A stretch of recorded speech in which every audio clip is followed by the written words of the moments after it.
If you're a manager or HR leader who cares deeply about fair and effective performance reviews and evaluations, this video is made for you. Performance management is a powerful tool to develop people, enhance organizational capability, and build a strong, positive culture. But what if, despite your best intentions as a manager, your evaluations aren't as fair as you believe?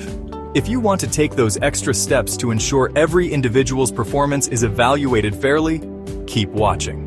We've covered a lot about performance reviews in past videos, from setting clear goals to common manager mistakes.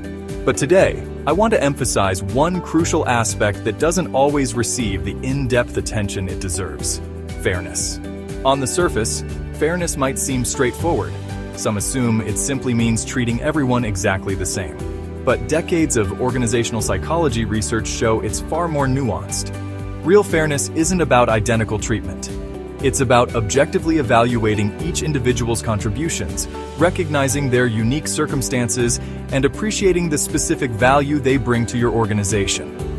Let's begin by understanding why fairness is so important, especially at the leadership level. Stephen R. Covey famously said, "Trust is the glue of life. It's the most essential ingredient in effective communication. It's the foundational principle that holds all relationships." In earlier times, a handshake or a person's word was enough to seal a deal, an act of trust needing no paperwork. Today, our world is more complex, but the bedrock remains the same. When performance evaluations are perceived as fair, trust in people thrive and employee engagement rises. But perceived unfairness does the opposite.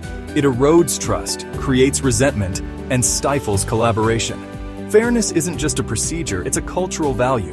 When top leaders champion fair reviews, they send a powerful message. We recognize and reward contributions based on merit, support growth, and respect every individual. Fairness isn't simply about equal treatment. It's about objectively assessing each employee based on their measurable contributions, impact, and performance efforts and outcomes. Imagine two employees with the same job title but facing very different challenges. Not taking this into consideration when evaluating their performance inadvertently. Disadvantage 1.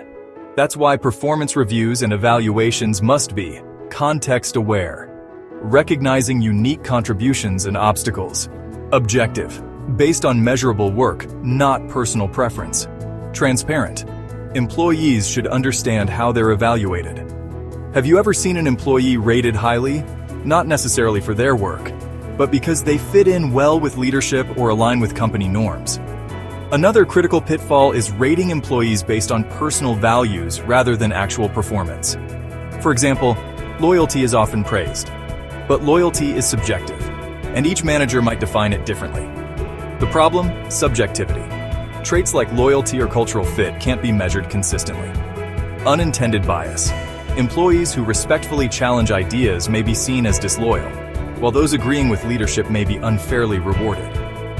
Stifling innovation. When employees fear appearing disloyal, they withhold valuable creative ideas.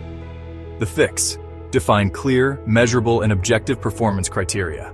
If loyalty is important, translate it into measurable behaviors, such as consistent team support, mentoring others, or team management. And consider constructive disagreement as a sign of genuine commitment, not disloyalty.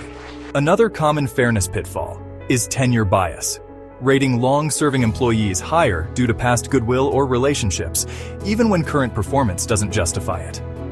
The impact. When ratings are influenced more by familiarity or relationships rather than actual performance, it undermines the principle of merit-based evaluation. Employees who consistently deliver strong results but lack close relationships with management may feel overlooked and undervalued. This weakens motivation, harms morale, and diminishes overall trust in the organization's fairness. The fix: evaluate based on current impact. Reviews should be about consistent contributions, not historical credit. Broaden visibility. Use peer feedback or 360-degree reviews to balance managerial perspectives. Implement performance roundtable discussions or calibration sessions. Regularly bring managers together to ensure consistent performance standards across the organization. There's also confirmation bias, which occurs when managers form an initial opinion of an employee, positive or negative. and then unconsciously seek out or give greater weight to information that supports that opinion, while disregarding evidence that contradicts it. How confirmation bias distorts fairness. Managers may overlook real improvement in previously underperforming employees. They may fail to notice declining performance in employees who previously excelled. Such biases erode trust, as employees recognize when reviews are disconnected from reality. The fix: frequent check-ins. Continuous feedback helps managers update perceptions, preventing outdated impressions. Objective documentation. Base evaluations on real, documented outcomes, not memory or assumptions. Bias awareness training. Educate managers on how to recognize and counter their own unconscious biases. Fairness also means avoiding biases such as halo and pitchfork effects, one success or failure overshadowing overall performance. Visibility. Bias. Overvaluing employees simply because they're more visible to leadership. Cultural fit. Bias. Recognizing conformity over diversity of thought. Fair performance evaluations don't happen by accident. They require structure. By embedding some of the fixes we mentioned in this video, you're taking steps in the right direction to ensure everyone has equal opportunities to succeed, creating trust, boosting engagement, and ultimately improving performance across the board. Now it's your turn. How does your organization ensure fairness in performance evaluations? Share your thoughts in the comments.